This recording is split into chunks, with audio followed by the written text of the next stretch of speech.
चलो मित्रों, नवा टॉपिक तरफ जईशु जेनु नाम छे पर्ण विन्यास। पर्ण विन्यास विन्यास એટલે શું? તો વિન્યાસનો મતલબ થાય છે ગોઠવણી। આ શબ્દ વારંવાર આવવાનો। પુષ્પ વિન્યાસ, શાખા વિન્યાસ, પર્ણ વિન્યાસ, શિરા વિન્યાસ આવા શબ્દો આવશે મિત્રો। તો વિન્યાસનો મતલબ થાય છે ગોઠવાવું, ગોઠવણી। એને શું કહેવાય? વિન્યાસ। હવે જુઓ, કોની ગોઠવણી? पर्णनी गोठवणी। पर्णनी गोठवणीनी भातने पर्ण विन्यास कहेवाय। पण ए पहेला एक मुद्दा तरफ આપણે જરા ધ્યાન દોરીએ તો આટલું તમે જાણો છો કે આ પ્રકાંડ છે। શું છે? પ્રકાંડ। પ્રકાંડ પર શું આવેલી છે? ગાંઠો। અને આપણે એ પણ જાણીએ છીએ કે પર્ણ ક્યાંથી ઉત્પન્ન થાય છે? ગાંઠ પ્રદેશ પરથી ઉત્પન્ન થાય છે। ધારો કે આ ગાંઠ પ્રદેશ પરથી પર્ણ ઉદ્ભવ્યા છે। આ બધી ગાંઠો પરથી આ રીતે પર્ણોનો ઉદ્ભવ થયો છે। પણ સાથે સાથે એક બીજા મુદ્દાની પણ ચર્ચા કરી લઈએ કે તમે એ જાણો છો વ્યાખ્યા સારી રીતે કે પર્ણ અને પ્રકાંડ વચ્ચે ગાંઠના સ્થાને બનતા ખૂણાને કક્ષ કહેવાય। કક્ષમાં આવેલી કલિકાને શું નામ અપાય છે? કક્ષ કલિકા। અને આ કક્ષ કલિકા શાનું નિર્માણ કરે છે? શાખાઓનું નિર્માણ કરે છે। તો ધારો કે આ શાખા છે, આ શાખા પર પણ ગાંઠો હોય અને એના પર પણ મિત્રો શું હોઈ શકે? પર્ણો હોઈ શકે। ધારો કે મેં આ પ્રકારે અહીંયા પર્ણો બતાવ્યા છે તો ગાંઠ પ્રદેશ પર પણ પર્ણો હોય। તો હવે પ્રશ્ન એ થાય કે આપણે પર્ણ વિન્યાસની વ્યાખ્યા જોવી છે તો એનો અર્થ શું થાય? વિન્યાસ એટલે ગોઠવણી। આ પ્રકાંડ પર જો પર્ણો ક્યાં છે? પ્રકાંડ પર છે તો પ્રકાંડ પર કે એની શાખા પર પર્ણોની ગોઠવણીની ભાતને પર્ણ વિન્યાસ કહે છે। એનો સાદો અર્થ એવો થાય કે પ્રકાંડ પર અને એની શાખા પર પર્ણો કેવી રીતે ગોઠવાયેલા છે તે બાબતને શું કહેવાય? પર્ણ વિન્યાસ। તો લખું છું પર્ણ વિન્યાસની વ્યાખ્યા કે પ્રકાંડ અથવા તેની શાખા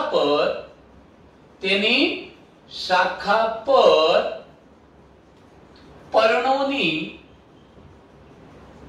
ગોઠવણીની ભાત ડિઝાઇન કેવી રીતે ગોઠવાયેલા છે એ બાબતને पर्णोनी गोठवणीनी भातने શું કહેવાય છે? પર્ણ વિન્યાસ કહે છે। મિત્રો, આ પર્ણ વિન્યાસના પ્રકારો છે। પર્ણ વિન્યાસના મુખ્યત્વે આપણે ત્રણ પ્રકાર પાડી શકીએ। આ ત્રણ પ્રકાર કયા છે? તો પ્રથમ પ્રકાર છે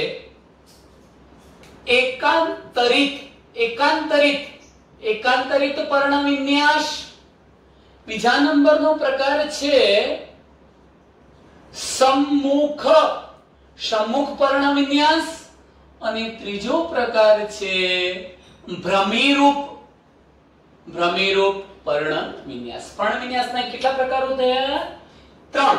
એકાંતરિત, सम्मुख અને ભ્રમિરૂપ। હું સમજાવું છું એકાંતરિત કોને કહેવાય, सम्मुख કોને કહેવાય અને ભ્રમિરૂપ કોને કહેવાય। પણ આ सम्मुखના હજુ આગળ આપણે પ્રકારો પાડવા છે તો બે પ્રકારો પાડી શકીએ। પહેલો પ્રકાર છે सम्मुख आच्छादी अथवा आच्छादित, सम्मुख आच्छादित। અને બીજો પ્રકાર છે सम्मुख चतुष्क सम्मुख पण કહી શકાય। तो सम्मुख पर्ण विन्यासना બે પ્રકાર, सम्मुख आच्छादी અને सम्मुख चतुष्क। હવે આપણે ઉદાહરણ એક્ઝામ્પલની વાત કરી દઈએ। આમ તો એકાંતરિત પર્ણ વિન્યાસ એટલે શું સમજાવું છું, પણ એકાંતરિત પર્ણ વિન્યાસના ઉદાહરણોમાં જાસૂદ છે, જાસૂદ નામની વનસ્પતિ, सूर्यमुखी, राय આવી વનસ્પતિના તમે ઉદાહરણ આપી શકો તો જાસૂદ, સૂર્યમુખી અને રાઈ જેવી વનસ્પતિમાં એકાંતરિક પર્ણવિન્યાસ જોવા મળે છે. સાથે સાથે તમે સપ્તપર્ણી વનસ્પતિ લો કાં તો કરેણ જેવી વનસ્પતિ લો, લાલ કરેણ જેવી, તો એમાં ભ્રમિરૂપ અને સમ્મુખમાં બે પ્રકાર પડ્યા, સમ્મુખ આચ્છાદિત અને સમ્મુખ ચતુષ્ક. સમ્મુખ ચતુષ્કમાં હું ઉદાહરણ આપું છું આકડો, અને સમ્મુખ આચ્છાદિતમાં આપણે ક્વિસ્કેલિસ ઇન્ડિકા, મધુ માલતી અને જામફળ જેવા ઉદાહરણો આપી શકીએ. ચાલો મિત્રો આકૃતિ દ્વારા ઘટનાને સમજીએ છીએ કે એકાંતરિત પર્ણ વિન્યાસનો મતલબ શું થાય છે. ચાલો દરેક આકૃતિને સમજીએ. જેમ કે હું અત્યારે એક પ્રકાંડ બતાવું છું, મેં આ પ્રકાંડ બતાવ્યું. આ પ્રકાંડ પર હું એક ગાંઠ, આ બીજી ગાંઠ, ત્રીજી ગાંઠ અને ચોથી ગાંઠ એમ 4 ગાંઠો બતાવું છું હાલ પૂરતી. હવે તમે જોઈ શકો છો કે આ દરેક ગાંઠ પ્રદેશ પરથી એક જ પર્ણ ઉદ્ભવ્યું છે. એક ગાંઠ પરથી પર્ણ કેટલું ઉદ્ભવ્યું? એક. ચલો આ ગાંઠ પરથી પણ એક જ પર્ણ ઉદ્ભવ્યું છે. એવી રીતે દરેકે દરેક ગાંઠમાંથી ઉદ્ભવતા પર્ણની સંખ્યા એક જ છે, વધુ નથી. દરેક ગાંઠ પરથી એક પર્ણ ઉદ્ભવ્યું છે. એટલું જ નહીં, તમે જોઈ શકો છો કે અહીંયા દરેક પર્ણ એકાંતરે ઉદ્ભવ્યું છે. એકાંતરેનો મતલબ શું? તો જોજો, આ ગાંઠ પરથી એક, આના પરથી એક, આના પરથી એક, આના પરથી પણ એક. પણ અહીંયા એક ગાંઠ પરથી ધારો કે જમણી બાજુએ પર્ણ ઉદ્ભવ્યું, તો ત્યાર પછીની ગાંઠ પરથી ડાબી બાજુએ, પછી જમણી બાજુએ, ડાબી બાજુએ, આમ તમે જુઓ છો એકાંતરે પર્ણ ગોઠવાયેલા હોય તો તેને શું કહેવાય? એકાંતરિત પર્ણ વિન્યાસ. એટલે બે બાબતો થઈ. આમાં તમે શું લખી શકો એકાંતરિતમાં? જો લખું છું, એકાંતરિત નો મતલબ શું કરાય? એકાંતરિત પર્ણ વિન્યાસ એટલે શું? તો શબ્દ પેલો આવવો જોઈએ કે દરેક ગાંઠ પરથી એક જ પર્ણ એકાંતરે ઉદ્ભવે તો તે પર્ણ વિન્યાસને એકાંતરિત પર્ણ વિન્યાસ કહે છે. જો દરેક ગાંઠ પ્રદેશ પરથી પર્ણ એક જ ઉદ્ભવતું હોય અને એકાંતરે, અહીંયા ઉદ્ભવ્યું પછી એ જ બાજુ ના ઉદ્ભવે, બીજી બાજુ, પછી એનાથી વિરુદ્ધ બાજુ, એનાથી પછી વિરુદ્ધ, એકાંતરે ઉદ્ભવે તો તેને શું કહેવાય? એકાંતરિત પર્ણ વિન્યાસ કહે છે. ચાલો મિત્રો, પહેલો પ્રકાર પૂરો થયો. આવી ગોઠવણી સામા જોવા મળે છે? જાસૂદ, રાઈ અને સૂર્યમુખી જેવી વનસ્પતિઓમાં. હવે હું વાત કરું છું સમ્મુખ. બીજો પ્રકાર છે સમ્મુખ પર્ણ વિન્યાસ. એટલે શું? સમ્મુખનો મતલબ થાય છે મિત્રો સામસામે. સમ્મુખ એટલે સામસામે. સામસામેનો મતલબ શું કરીશું? ધારો કે મેં કોઈ આ એક પ્રકાંડ બતાવ્યું છે અને પ્રકાંડ પર અહીંયા એક ગાંઠ બતાવી, આ બીજી ગાંઠ બતાવી, આ ત્રીજી ગાંઠ બતાવી. ચલો દરેક ગાંઠ પ્રદેશ પરથી પર્ણ તો ઉદ્ભવે છે જ. આ એક પર્ણ ઉદ્ભવ્યું છે, હું એવું જ બીજું પર્ણ બતાવી દઉં છું. અમે મિત્રો બીજું પર્ણ બતાવી દીધું. હું અહીંયા ફરી બે પર્ણો બતાવું છું. આ એક, આ બીજું. તમે સમજી ચૂક્યા હશો કે પ્રત્યેક ગાંઠ પરથી બે પર્ણો ઉદ્ભવે છે. એક નહીં, કેટલા? બે. અને એ પણ જોઈ શકો છો કે અહીંયા ઉદ્ભવતા બંને પર્ણો એકબીજાની સામસામે ગોઠવાય છે, સમ્મુખ ગોઠવાય છે. આનો મતલબ એવો થયો મિત્રો કે ધારો કે આ પ્રકાંડ છે પ્રકાંડ પર આ ગાંઠ છે તો ગાંઠના ભાગેથી બે સામસામે પર્ણો એક સાથે ઉદ્ભવ્યા સમ્મુખ, પછી પાછા થોડા ઉપર જઈએ એટલે બીજી ગાંઠ આવી, એ ગાંઠ પરથી પણ સમ્મુખ, બે સામસામે ઉદ્ભવે તો તે પર્ણ વિન્યાસને સમ્મુખ પર્ણ વિન્યાસ કહેવાય. એનો મતલબ એવો થાય, લખીએ છીએ આપણે કે સમ્મુખ પર્ણ વિન્યાસ એટલે શું? તો લખી શકાય કે જો પ્રત્યેક ગાંઠ પરથી બે સામસામે પર્ણો ઉદ્ભવતા હોય તો તે પર્ણ વિન્યાસને સમ્મુખ પર્ણ વિન્યાસ કહે છે. હવે આપણે સમ્મુખ પર્ણ વિન્યાસના બે પ્રકારો લેવા છે, સમ્મુખ આચ્છાદી અને સમ્મુખ ચતુષ્ક. સમ્મુખ આચ્છાદીનો મતલબ શું થાય છે મિત્રો? આજે આકૃતિ મેં દોરી છે એ જ છે સમ્મુખ આચ્છાદી. આચ્છાદી ઓવરલેપ થવું, ઢાંકી દેવું. કેવી રીતે? બરોબર ધ્યાન રાખો કે ધારો કે આ બે પર્ણો છે, એક ગાંઠ પરથી ઉદ્ભવેલા, ફરી પાછી ગાંઠ આવવાની ઉપર, ત્યાં ફરી પાછા બે પર્ણો ઉદ્ભવવાના. હવે તમે જુઓ કે તમે ઉપરના બે પર્ણોને આ રીતે નીચે જોવાનો પ્રયત્ન કરો તો એની નીચે રહેલા પર્ણો ઢંકાઈ જાય છે, દેખાતા નથી. એનો મતલબ એ થયો કે અહીં તમે જોઈ શકો છો કે આ પર્ણને ઉપરથી જોશો તો એની નીચે આ ઢંકાઈ ગયું હશે, આની નીચે આ પર્ણ ઢંકાઈ ગયું હશે. આવી ગોઠવણી હોય તો તેને સમ્મુખ આચ્છાદિત ગોઠવણી કહેવાય. ફરીથી પર્ણો સમ્મુખ પર્ણ જુઓ, બે ક્રમિક ગાંઠ પરના, જો એક ગાંઠ ને બીજી ગાંઠ, બે ક્રમિક ગાંઠ પરના સમ્મુખ પર્ણો એકમેક પર આચ્છાદી ગોઠવાયેલા હોય, એકબીજાને ઢાંકતા હોય એ રીતે ગોઠવાયેલા હોય, જેમ કે આ બે પર્ણો નીચેના પર્ણને ઢાંકી દેતા હોય એ રીતે ગોઠવાયેલા હોય તો તેને શું કહેવાય? સમ્મુખ આચ્છાદી. ફરી બોલું છું કે બે ક્રમિક ગાંઠ પરના સમ્મુખ પર્ણો એક પર એક આચ્છાદિત ગોઠવાયેલા હોય તો તેને શું કહેવાય? સમ્મુખ આચ્છાદિત કહે છે. ચાલો ત્રીજા નંબરના પોઈન્ટ તરફ જઈએ છીએ, સમ્મુખ ચતુષ્ક. પણ એ પહેલા ઉદાહરણ જોઈ લો કે આવી ગોઠવણી મધુમાલતી અને જામફળમાં જોવા મળે છે. હવે એનો જ પેટા પ્રકાર એક બતાવું છું. ધારો કે આ પ્રકાંડ છે મિત્રો, આ પ્રકાંડ થયું. આ પ્રકાંડ પર અહીંયા ગાંઠ છે, અહીંયા ગાંઠ છે, આ બધી ગાંઠો છે.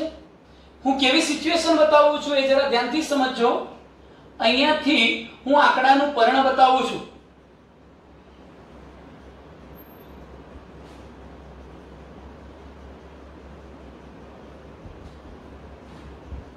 મેં આ પ્રકારે આંકડાના બે પર્ણો બતાવ્યા છે. મિત્રો તમે જોઈ શકો છો કે આ બંને પર્ણો, હાલ તમને એમ લાગશે કે સાહેબ આ તો એકબીજાની સામસામે નથી ગોઠવાયેલા, પણ આપણે એને 3D ઇમેજમાં બતાવવાનો પ્રયત્ન કરીએ છીએ. હકીકતમાં આ બંને પર્ણો એકબીજાની સામે જ ગોઠવાયેલા છે, સમ્મુખ છે. આ ગાંઠ પરના પર્ણો મેં આમ ગોઠવ્યા છે, સમ્મુખ છે. કેવા છે મિત્રો? આ બંને એકબીજાની સામસામે સમ્મુખ. હવે જોજો, હું ઉપરની બીજી ગાંઠ પરથી પણ આંકડાના પર્ણો બતાવું છું, એની ગોઠવણી એ પણ સમ્મુખ છે. જેમ કે આ પ્રકારે આંકડાનું મેં એક પર્ણ બતાવી દીધું અને એ જ ગાંઠ પરથી નિર્માણ પામેલું હું આ બીજું પર્ણ બતાવું છું. તમે જોઈ શકો છો કે આ જે ગોઠવણી છે એ કેવી થઈ, સમજજો બરોબર ધ્યાનથી મિત્રો, કે અહીંયા મેં પરિસ્થિતિ એવી બતાવી છે, જો દરેક ગાંઠ પરથી બે સામસામે પર્ણો ઉદ્ભવે તો સમ્મુખ, એટલે સમ્મુખ તો છે. આ ગાંઠ પરથી પણ બે સામસામે પર્ણો ઉદ્ભવ્યા, સમ્મુખ તો છે. પણ અહીંયા પરિસ્થિતિ એવી છે કે એક ગાંઠ પરના બે સમ્મુખ પર્ણો જો આ રીતે ગોઠવાયેલા હોય તો એનાથી ઉપરની જે ગાંઠ પર બે પાછા સમ્મુખ પર્ણો નિર્માણ પામવાના એ જ રીતે ગોઠવાયેલા હોતા નથી, પરંતુ નીચેના પર્ણોને આ ઉપરના જે પર્ણો હતા એમ કાટખૂણે ગોઠવાયેલા છે. કેવી રીતે ગોઠવાયેલા? કાટખૂણે. ફરી પાછા ઉપરની ગાંઠમાં બે પર્ણો બનવાના, એ નીચેના પર્ણોને કાટખૂણે ગોઠવવાના, ફરી પાછા કાટખૂણે. આમ બે ક્રમિક ગાંઠ પરના સમ્મુખ પર્ણો એકબીજાને કાટખૂણે ગોઠવાયેલા હોય તો તેને શું કહેવાય? સમ્મુખ ચતુષ્ક કહે છે. સમ્મુખ ચતુષ્ક. જો અહીંયા એવું નથી, અહીંયા બે ક્રમિક ગાંઠ પરના સમ્મુખ પર્ણો એક પર એક આચ્છાદિત ઢાંકી રીતે ગોઠવાયેલા હતા. હું ઉપરથી જોઉં તો આ નીચેના પર્ણો મને દેખાય નહીં એવી સ્થિતિ હોય. પણ અહીંયા શું છે? બે ક્રમિક ગાંઠ પરના પર્ણો એકબીજાને કાટખૂણે ગોઠવાયેલા છે. પહેલા આમ ગોઠવાયેલા હોય તો બીજા ઉપરના આ રીતે ગોઠવાય, ફરી પાછા આ રીતે ગોઠવાય. આમ ક્રમિક કાટખૂણે ગોઠવાયેલા હોય ત્યારે એને શું કહેવાય? સમ્મુખ ચતુષ્ક. આવું શામાં જોવા મળે છે મિત્રો? આકડા જેવી વનસ્પતિઓમાં. આકડા આવું શામાં જોવા મળતું હતું? તો મધુમાલતી ક્વિસ્પેલિસ ઇન્ડિકા નામની વનસ્પતિ જામફળ જેવી વનસ્પતિમાં જોવા મળે. ચાલો ત્રીજા નંબરનો પ્રકાર આવ્યો ભ્રમિરૂપ. ભ્રમિરૂપનો મતલબ શું થાય છે? ધારો કે આ પ્રકારે આપણે પ્રકાંડ બતાવીએ છીએ, આ પ્રકાંડ અને એના પર આ ગાંઠો આવેલી છે. હવે મિત્રો અહીં તમે વિચારી શકો છો કે હું એક ગાંઠ પરથી આ એક પર્ણ તો બતાવું જ છું. મેં ગાંઠ પરનું બીજું પર્ણ બતાવ્યું, ત્રીજું, ચોથું, આ પાંચમું, આ રીતે તમે છઠ્ઠું બતાવી શકો, સાતમું બતાવી શકો. એક ગાંઠ પરથી જો બે કરતા વધુ પર્ણો ઉદ્ભવે છે, એક ગાંઠ પરથી ઉદ્ભવતા પર્ણોની સંખ્યા બે કરતા વધુ હોય અને બધા જ પર્ણો ચક્રાકારે ગોઠવાયેલા હોય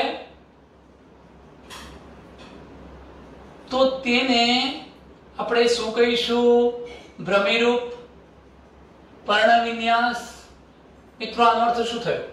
કે ધારો કે આ પ્રકાંડ છે, પ્રકાંડની આ ગાંઠ છે, તો આ ગાંઠ પર એક પર્ણ આ બાજુ, એક બીજું અહીંયા, ત્રીજું, ચોથું, પાંચમું, દરેક ગાંઠ પરથી ચક્રાકારે બે કરતા વધુ પર્ણો નિર્માણ પામતા હોય તો તે પર્ણ વિન્યાસને આપણે ભ્રમિરૂપ પર્ણ વિન્યાસ કહીશું. આવા ભ્રમિરૂપ પર્ણ વિન્યાસના ઉદાહરણો છે મિત્રો કરેણ, સપ્તપર્ણી વનસ્પતિ. તો ટૂંકમાં આપણે અહીંયા એક ટોપિક પૂર્ણ કરી ચૂક્યા છીએ, પર્ણ વિન્યાસ.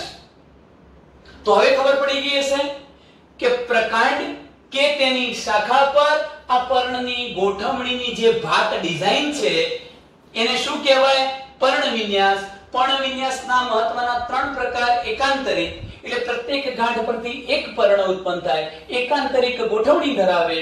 સમ્મુખ એટલે શું? દરેક ગાંઠ પરથી સામસામે બે પર્ણો ઉદ્ભવે. આ રીતે એના પાછા બે પ્રકાર. સમ્મુખ આચ્છાદિત એટલે કે ક્રમિક ગાંઠ પરના પર્ણો એકમેક પર આચ્છાદિત રીતે ગોઠવાયેલા હોય તો સમ્મુખ આચ્છાદિત, અને બે ક્રમિક ગાંઠ પરના સમ્મુખ પર્ણો એકબીજાને કાટખૂણે ગોઠવાયેલા હોય તો આપણે એને સમ્મુખ ચતુષ્ક કહીએ છીએ. જ્યારે એક ગાંઠ પરથી ઉદ્ભવતા પર્ણોની સંખ્યા બે કરતા વધુ હોય અને પર્ણો ચક્રાકારે ગોઠવાયેલા હોય તો તેની ગોઠવણીને ભ્રમિરૂપ પર્ણ વિન્યાસ કહે છે. ચાલો મિત્રો, આટલે સુધીના ટોપિકમાં તમે ક્લિયર છો. એક નવા મુદ્દા તરફ આપણે જઈ રહ્યા છીએ, પર્ણના વિશિષ્ટ કાર્યો. પણ એ પહેલા તમે બધા જ જાણો છો કે પર્ણનું સામાન્ય કાર્ય કયું છે? તો પર્ણનું સામાન્ય કાર્ય છે મિત્રો પ્રકાશ સંશ્લેષણ કરીને, પ્રકાશ સંશ્લેષણની ક્રિયા દ્વારા પોતાનું જરૂરી ખોરાક નિર્માણ કરવો. આ પર્ણનું સામાન્ય કાર્ય જે દુનિયાની તમામ વનસ્પતિઓએ કરવું જોઈએ એ કાર્ય છે પર્ણનું પ્રકાશ સંશ્લેષણ માટેનું. આ બાબત પણ નોંધપાત્ર છે કે આ પ્રકાશ સંશ્લેષણનું કાર્ય પર્ણનો કયો ભાગ સામાન્ય રીતે કરે છે?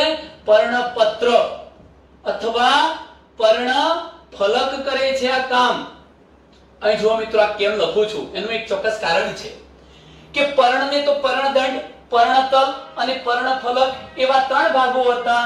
પણ તમે વિચારી શકો છો કે ફક્ત પર્ણની અંદર મેં કહ્યું એમ એનું પર્ણપત્ર કે પર્ણફલક જ જે ચપટો લીલો પહોળો ભાગ હતો એ પ્રકાશ સંશ્લેષણનું કામ કરે છે. માની લો કે પર્ણનો પર્ણદંડ કે પર્ણતલ જો પ્રકાશ સંશ્લેષણ કરી નાખે તો એ સામાન્ય કાર્ય ન કહેવાય, પ્રકાશ સંશ્લેષણનું પર્ણનું વિશિષ્ટ કાર્ય કહેવાશે. તો પર્ણનું પ્રકાશ સંશ્લેષણનું વિશિષ્ટ કાર્ય એવો શબ્દ આવે તો દ્વિઘા ન થવી જોઈએ. એ તો સામાન્ય કાર્ય હતું ને, કેમ એને વિશિષ્ટ કાર્ય કહ્યું? પણ સામાન્ય કાર્ય કોણ કરે?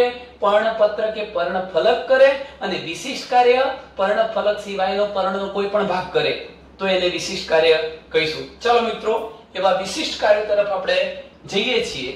પર્ણના વિશિષ્ટ કાર્યો અથવા તો વિશિષ્ટ કાર્ય માટે પર્ણના રૂપાંતરણો સમજાવો.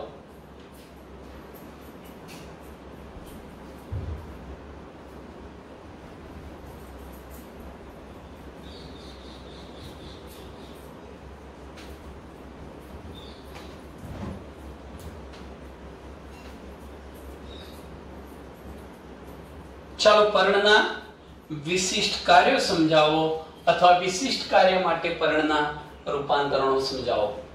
પર્ણના વિશિષ્ટ કાર્યો અથવા તો પર્ણના વિશિષ્ટ કાર્ય કરવા માટેના વિશિષ્ટ કાર્ય માટેના રૂપાંતરણો સમજાવો. રૂપાંતરણો શબ્દ ના કહેવો હોય તો આપણે અનુકૂલન પણ કહી શકીએ.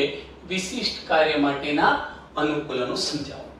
પહેલા હું મિત્રો તમને એક લિસ્ટ આપી દઉં છું કે પર્ણ પ્રકાશ સંશ્લેષણનું તો કામ કરે છે, પણ આ ઉપરાંત એ ન કરવાના કેટલાક વધારાના કાર્યો પણ કરે છે. એવા વધારાના કાર્યો કયા છે? તો અહીં જોઈ શકો છો. પ્રથમ કાર્ય હું લખું છું, પર્ણનો ખોરાક સંગ્રહ માટેનું વિશિષ્ટ કાર્ય. પ્રથમ કાર્ય મેં કયું લખ્યું છે? પર્ણનો ખોરાક સંગ્રહ માટેનું વિશિષ્ટ કાર્ય. અને આવું વિશિષ્ટ કાર્ય કરવા માટેના જે ઉદાહરણો છે એમાં તમે લખી શકો ડુંગળી અને લસણ. ડુંગળી અને લસણ. ચલો, બીજા નંબરનું પર્ણનું વિશિષ્ટ કાર્ય આપણે લઈએ છીએ, પર્ણનું આરોહણ, આધાર આરોહણ અથવા આરોહણ માટેનું વિશિષ્ટ કાર્ય સમજાવો.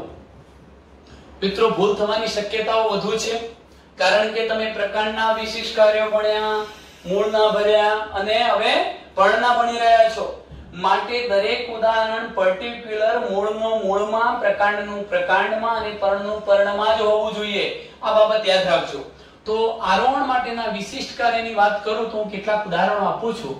જેમ કે મિત્રો, કંકાશણી નામની વનસ્પતિ, ગ્લોરિયોઝા સુપરબા કંકાશણી, વટાણા છે, સ્માઇલેક્સ છે. સ્માઇલેક્સ સારસાપરીલા પણ કહેવાય એને. સારસાપરીલા નામની વનસ્પતિ. તમે નખવેલ લઈ શકો. આવા ઘણા ઉદાહરણો આપી શકો. એવી જ રીતે હું ત્રીજા વિશિષ્ટ કાર્ય તરફ જઉં છું. પર્ણનું રક્ષણ માટેનું વિશિષ્ટ કાર્ય. તો રક્ષણ માટેના વિશિષ્ટ કાર્યના ઉદાહરણમાં થોર. થોર એટલે કે ફાફડા થોર. તમે બાવળ લઈ શકો. બોરડીને પણ ઉદાહરણ તરીકે લઈ શકો, બોર અથવા બોરડી.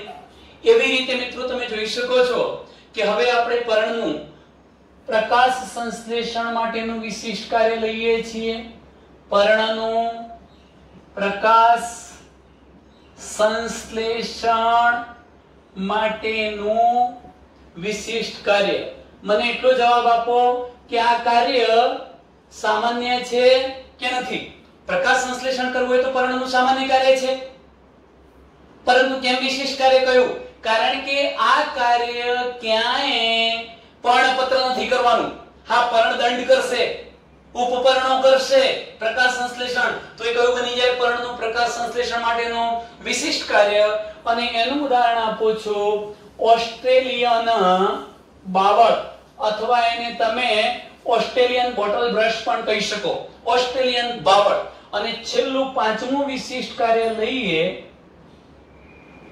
પર્ણનું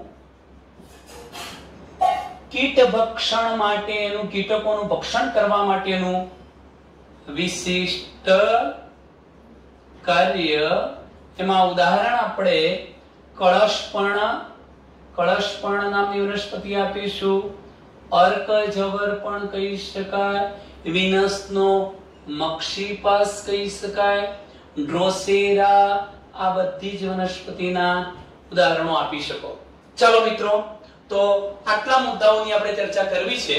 એક તો પર્ણનું ખોરાક સંગ્રહ માટેનું વિશિષ્ટ કાર્ય સમજાવો, પર્ણનું આરોહણ માટેનું વિશિષ્ટ કાર્ય, પર્ણનું રક્ષણ માટેનું વિશિષ્ટ કાર્ય, પર્ણનું પ્રકાશ સંશ્લેષણ માટેનું વિશિષ્ટ કાર્ય અને પર્ણનું કીટ ભક્ષણ માટેનું વિશિષ્ટ કાર્ય. હું પ્રથમ વિશિષ્ટ કાર્ય તરફ જઈ રહ્યો છું. પર્ણનું ખોરાક સંગ્રહ માટેનું વિશિષ્ટ કાર્ય. ઉદાહરણ મેં તમને કહી દીધા છે, ડુંગળી અને લસણ. ચાલો આને આકૃતિ દ્વારા સમજીએ છીએ. ધારો કે આપણે અહીંયા એક ડુંગળીનું પ્રકાંડ બતાવીએ છીએ. ડુંગળીનું પ્રકાંડ આવું ગોળ સફેદ બિંબવત હોય, ચપટું સપાટ થઈ ગયું, ગોળ રકાબી જેવું. અને આ પ્રકાંડ પરથી નિર્માણ પામેલા ડુંગળીના મૂળ છે જમીનની અંદર જ છે, અને ડુંગળીનું આ પ્રકાંડ પણ જમીનમાં છે, યાદ રાખજો. એટલે હું એમ કહી શકું કે અહીંથી આપણે જે ભાગ બતાવીએ છીએ એ ભૂમિ જમીન છે. જમીનની અંદર એનું ભૂમિગત પ્રકાંડ છે, આ બિંબ જેવું સફેદ, આપણે જે ભાગને કાપીને ફેંકી દઈએ છીએ એના પર આ મૂળ છે. અને હવે હું તમને એક આકૃતિમાં પાઠ બતાવું છું, અહીંથી બરોબર ધ્યાનથી સમજજો કે આ પ્રકારની એક રચના આપણે દોરી ચૂક્યા. આવી મેં એક રચના બતાવી છે મિત્રો. આ ડુંગળી તૈયાર થઈ ગઈ, ડુંગળી છે. હવે જરા ધ્યાન રાખો, આની અંદર આ જે હવામાં રહેતા હવાઈ પર્ણો છે, બધા હવાઈ પર્ણો લીલા હોય. કેવા હોય? હવાઈ પર્ણ લીલા હોય. અને તેથી એ શું કરશે? પ્રકાશ સંશ્લેષણનું કાર્ય કરી પોતાનો ખોરાક જાતે તૈયાર કરી લે છે. પણ આ વનસ્પતિમાં આ જે પર્ણ ખોરાક સંગ્રહ કરે છે કેવી રીતે? તમે જુઓ કે આખું આ પર્ણ હતું, એ પર્ણનો કેટલોક ભાગ ક્યાં છે? જમીનની અંદર છે. આ પર્ણનો કેટલોક ભાગ જમીનથી બહાર છે, જે લીલો નથી હોતો. હા, ફક્ત પર્ણનો જે ભાગ જમીનથી બહાર હતો એ જ લીલો હતો, પરંતુ જમીનથી અંદર રહેતો ભાગ લીલો હોતો નથી. આ સળંગ પર્ણ હું તમને બતાવું છું આકૃતિમાં, સારી રીતે તમે સમજી જઈ શકશો.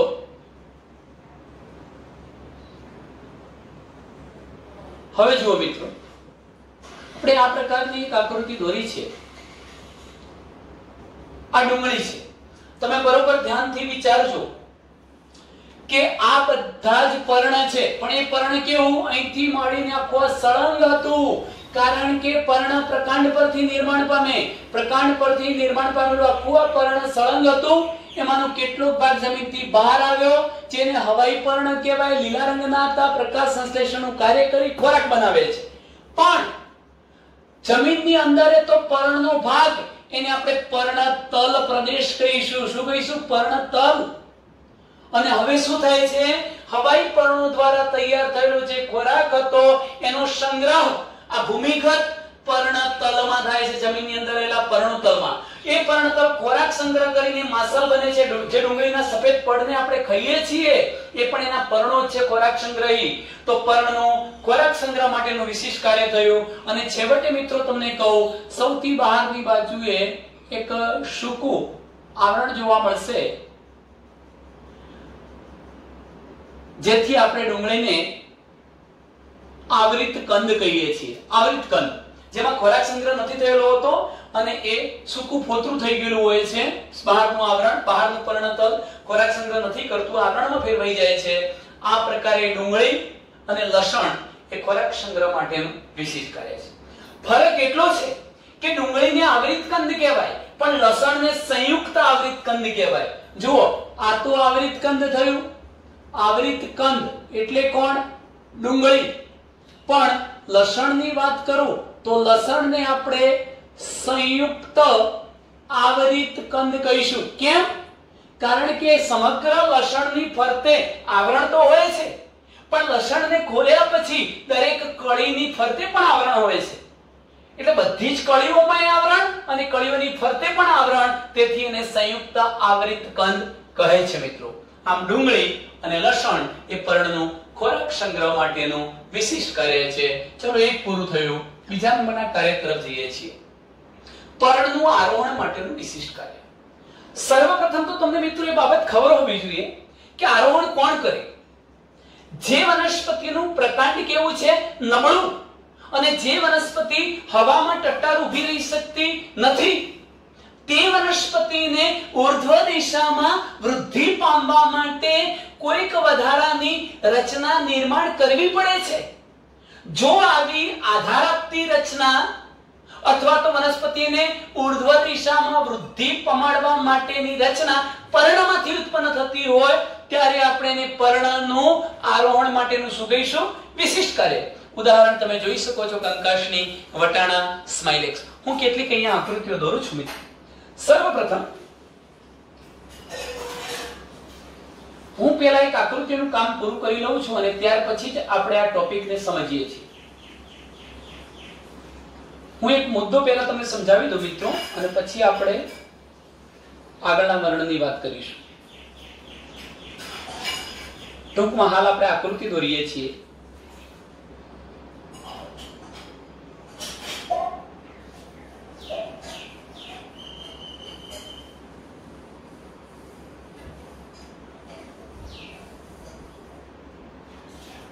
મેં આ પ્રકારની એક આકૃતિ બતાવી છે. હવે તમે જોજો હું કઈ રચનાઓ બતાવું છું.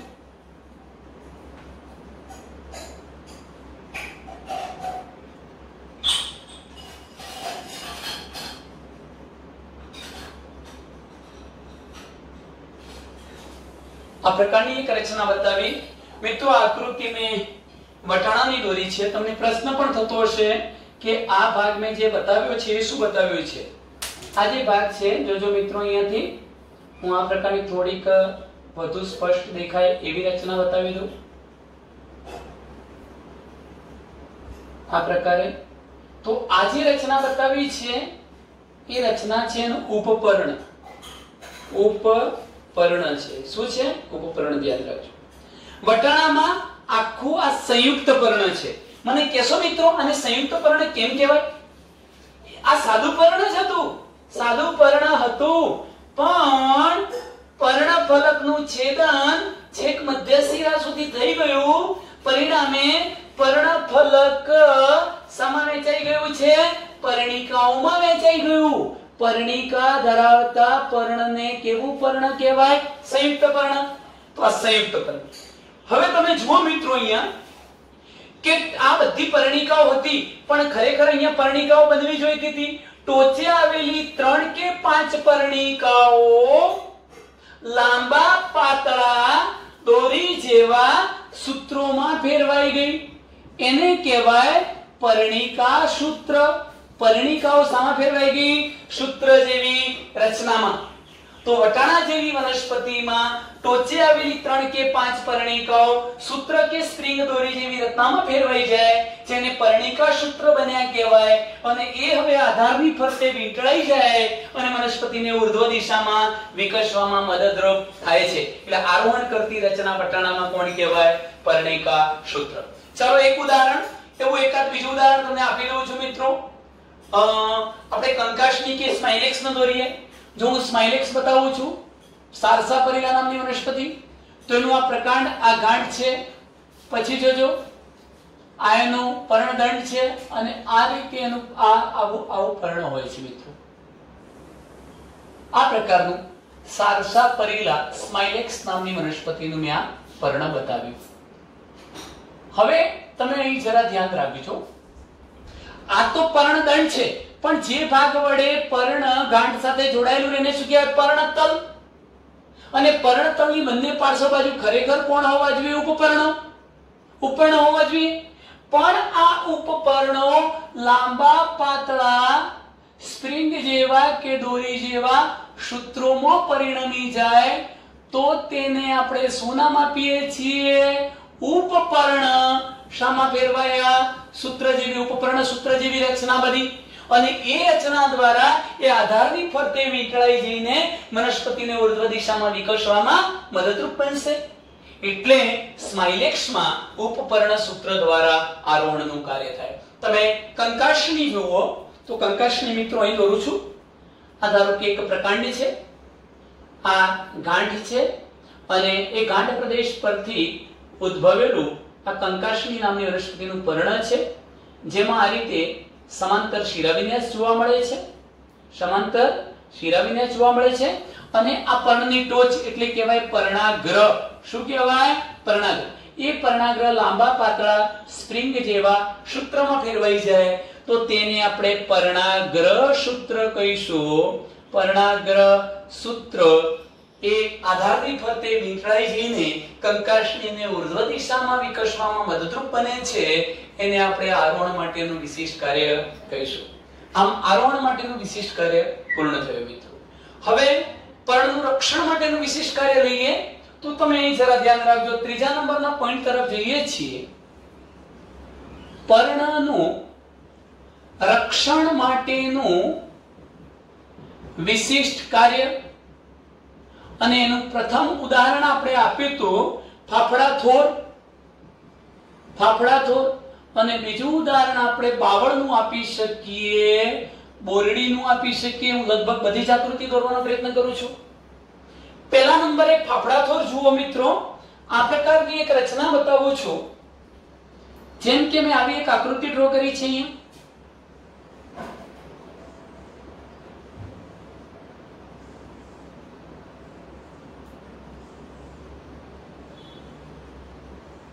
આ વનસ્પતિ છે ફાફડા થોર. એના પર હું આ પ્રકારે અલગ પેનથી એક રચના બતાવું છું. એ શું છે? એના કાંટા છે, કંઠ. આ કંઠ કાંટા ક્યાંથી આવ્યા એની પણ આપણે ચર્ચા કરીએ. ધ્યાનથી સમજો મિત્રો.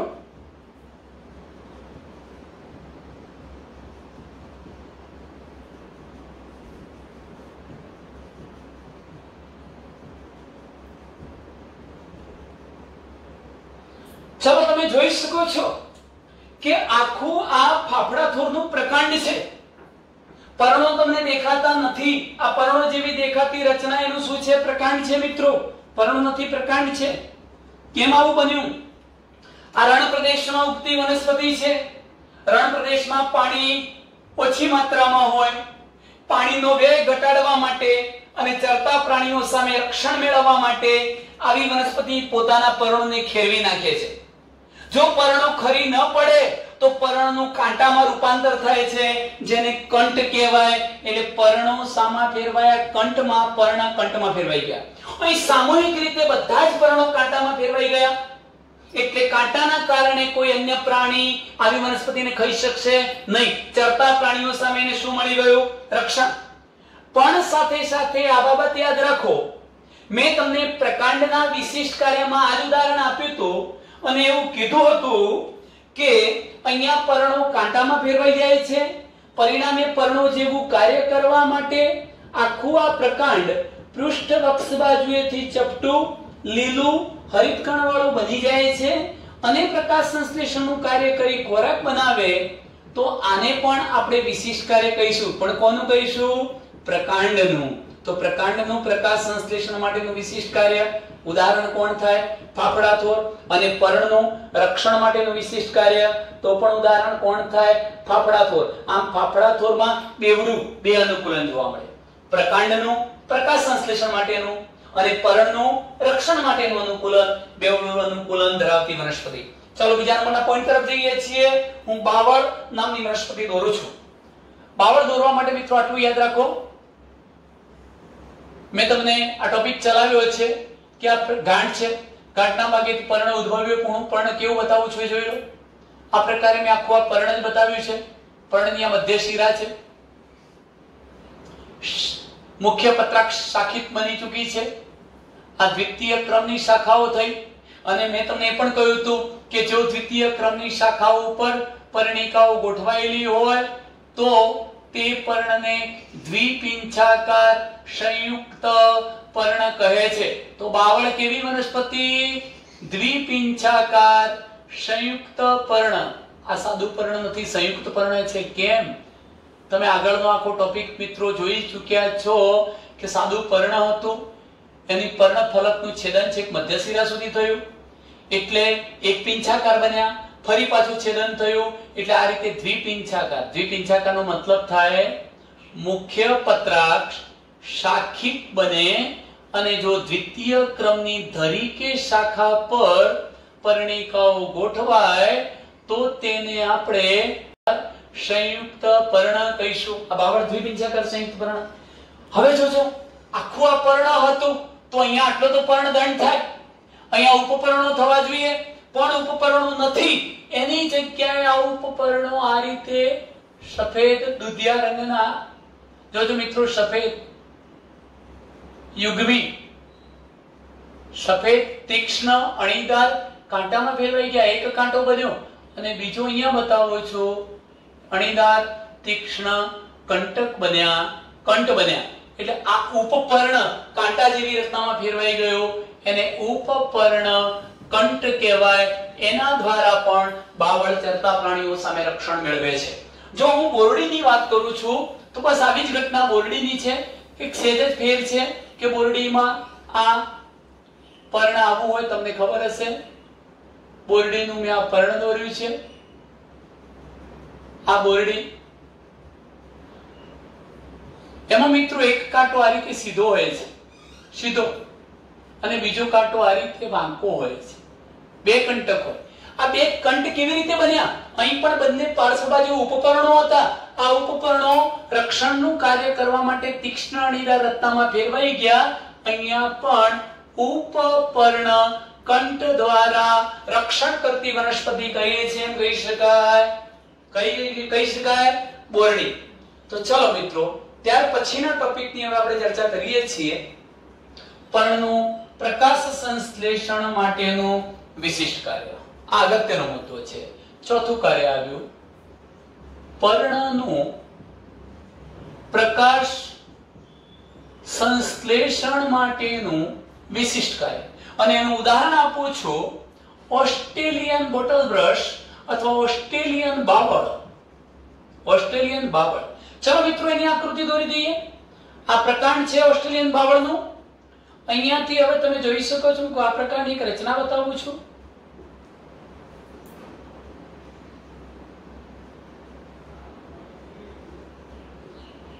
ઓસ્ટ્રેલિયન બાવળ જ છે, એમાં પણ દ્વિપિંછાકાર સંયુક્ત પર્ણો. આ બીજા નંબરની ધરી પર પર્ણિકાઓ ગોઠવાઈ હતી. દ્વિપિંછાકાર સંયુક્ત પર્ણ જ છે, પણ ફેર એટલો છે, આના પર્ણો વધુ નાના છે, ઓછા છે. હવે તમે જુઓ, એક બાબત સમજવા જેવી છે. પહેલા આવું નહોતું. પહેલા તો આખી રચના આવી હતી, આ પ્રકારની રચના હતી આખી, અને આટલા ભાગને કહેવાય પર્ણદંડ.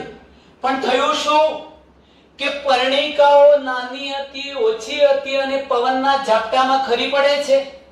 તેવા સંજોગોમાં વનસ્પતિ પ્રકાશ સંશ્લેષણનું કાર્ય કરી પોતાની પર્યાપ્ત માત્રામાં ખોરાક બનાવી શકતી નથી.